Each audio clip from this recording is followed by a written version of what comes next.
văn ba văn thân hin bon y bông la bơ phơi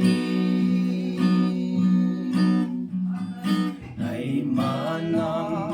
yêu ai mà lẽ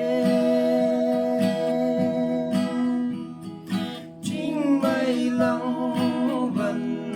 phải hay tung rập xuống hắn vào chữ tên nan mu tục phong y ta khui tri chữ sân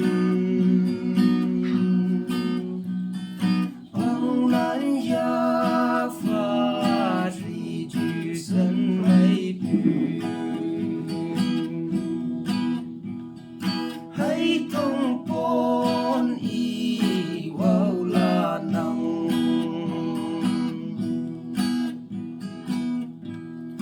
ta hi hô lăng